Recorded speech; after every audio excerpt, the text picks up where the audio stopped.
Welcome to Pradeep 41 vlogs. நான் உங்கள் பிரதீப். இன்றைக்கி நம்ம என்ன வீடியோ பற்றி பார்க்க போகிறோம்னா வாழை. மாரி செல்வராஜ் டைரக்ஷனில் வந்த படம் தான் வாழை. இந்த படம் வந்து பார்த்திங்கன்னா இப்போ தேட்டரோட நல்ல ஒரு ரெஸ்பான்ஸ் கிடச்சிட்ருக்கு. ஸோ அந்த படத்தோட ரிவ்யூ தான் நம்ம பார்க்க போகிறோம்.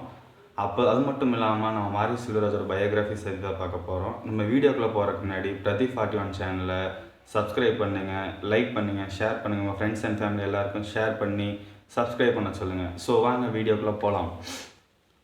மாரி செல்வராஜ் யாரெல்லாம் இந்த மனுஷன் தானே கேட்குறீங்க. ஒரு கீழே இருக்க குடும்பத்திலேருந்து மேலே வந்து அடிப்பட்டு கஷ்டப்பட்டு அவரோட லைஃப்பில் நடந்த விஷயங்கள்லாம் ஒரு திரைக்கதை மூலயமா மக்களுக்கு காட்டணுங்கிறதுக்காக ட்ரை பண்ணிகிட்டு இருக்கிறது தான் மாரி செல்வராஜ். ஒரு சிறந்த டைரக்டர்னு கூட சொல்லலாம். அவர் இயக்கி ரிலீஸ் ஆன படம் தான் வாழை. அந்த படத்தோட ரிவ்யூ தான் பார்க்க போகிறோம். மாரி செல்வராஜ் அவர் வந்து பார்த்திங்கன்னா ஒரு எழுத்தாளர், ஒரு சிறுகதை கூட எழுதியிருக்காரு. தாமிரபரணியில் கொல்லப்படாதன்னு ஒரு சிறுகதை எழுதியிருக்காரு. அது மட்டும் இல்லாமல் அவர் வந்து பார்த்திங்கன்னா 10 வருஷமாக பார்த்திங்கன்னா டைரக்டர் ராம் கிட்ட வந்து அசிஸ்டன்ட் டைரக்டர் ஒர்க் பண்ணியிருக்காரு.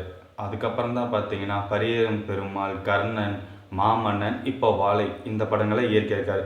அதுக்கு முன்னாடியே பார்த்திங்கன்னா அவர் வந்து பார்த்திங்கன்னா சில பத்திரிகையிலும் வேலை பார்த்துருக்காரு. என்னென்ன பத்திரிக்கைனா ஆனந்த விகடனில் வந்து பார்த்திங்கன்னா அந்த பத்திரிக்கையில் வேலை பார்த்துருக்காரு. என்ன இதில்னா மறக்க நினைக்கிறேங்க தொடரில் வந்து பார்த்திங்கன்னா அவர் ஒரு எழுத்தாளராக ஒர்க் பண்ணியிருக்காரு.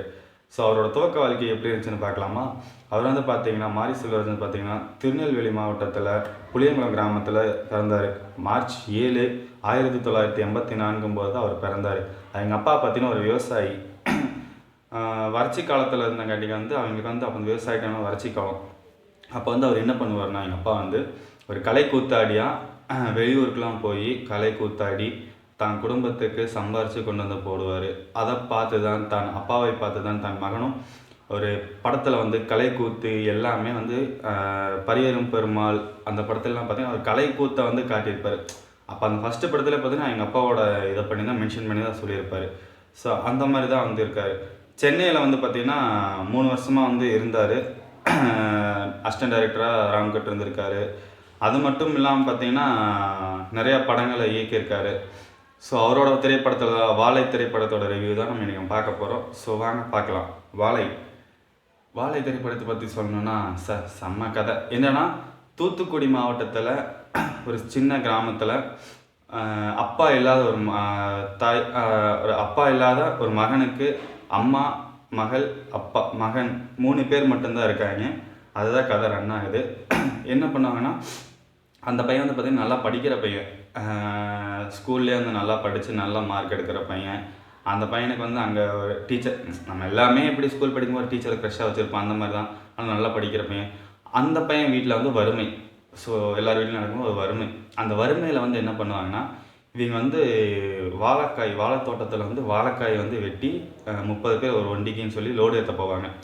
அங்கே போய் இந்த பையனை வந்து லீவ் டைமில் அங்கே அனுப்பி விட்றாங்க. போய் வாழைக்காய் வந்து ஏற்றி லோடு ஏற்றினா காசு கிடைக்கும் அப்படின்னு சொல்லி லோடு ஏற்றி அனுப்பி விட்றாங்க. ஸோ அந்த பையனுக்கு வந்து அங்கே போகிறக்கு இன்ட்ரெஸ்ட் இல்லை. என்ன ரீசன்னா நம்ம வந்து நல்லா படிக்கணும், நல்ல நிலைமைக்கு வரணும் அப்படின்னு அவன் ஆசைப்பட்றான். பட் ஆனால் என்னென்னா அவங்க குடும்ப சூழல் கழுத்தை நெருக்கிறங்காட்டிக்கு அவங்க வந்து வாழை தோட்டத்தில் போய் வாழைக்காய் வெட்டி லோடு ஏற்ற அனுப்பிடுறாங்க. ஸோ அப்படி தான் இந்த படத்தோட கதை ரன் ஆகுது. சின்ன சின்ன கதாபாத்திரங்கள், அது மட்டும் இல்லாமல் அங்கே இருக்க ஊர் மக்களை வச்சு அந்த படத்தில் வந்து கதைகளை இது பண்ணியிருக்காங்க. பெரிய பெரிய ஆக்டர்லாம் இல்லாமல் சின்ன சின்ன கதாபாத்திரங்களை வச்சு நடத்தியிருக்காரு மாரி செல்வராஜ்.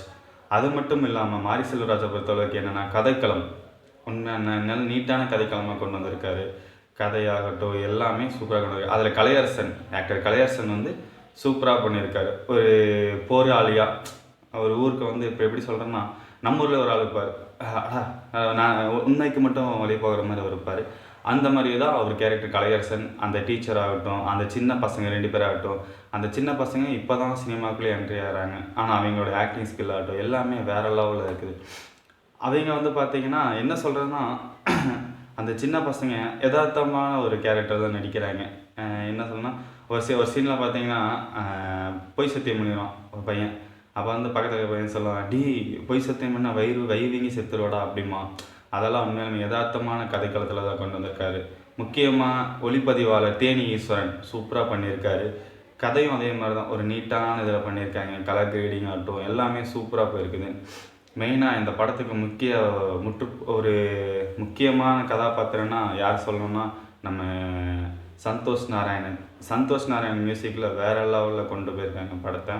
உண்மையாலுமே இந்த படம் நல்லா இருக்குது. தேட்டரில் ஆகட்டும் சூப்பராக பார்க்கலாம் படம். எல்லாத்துக்கும் ஒரு ஏற்ற படம். இது முக்கியமாக மக்கள் கன்ஃபார்ம் இந்த படத்தை பார்த்தே ஆகணும். ஸோ வாழை திரைப்படம் வெற்றி பெற வாழ்த்துக்கள். இதுதான் நம்ம வீடியோ. பிரதீப் 41 சேனலை லைக் பண்ணுங்கள், சப்ஸ்கிரைப் பண்ணுங்கள், உங்கள் ஃப்ரெண்ட்ஸ் அண்ட் ஃபேமிலி எல்லாம் ஷேர் பண்ணி சப்ஸ்கிரைப் பண்ண சொல்லுங்கள். Thank you friends.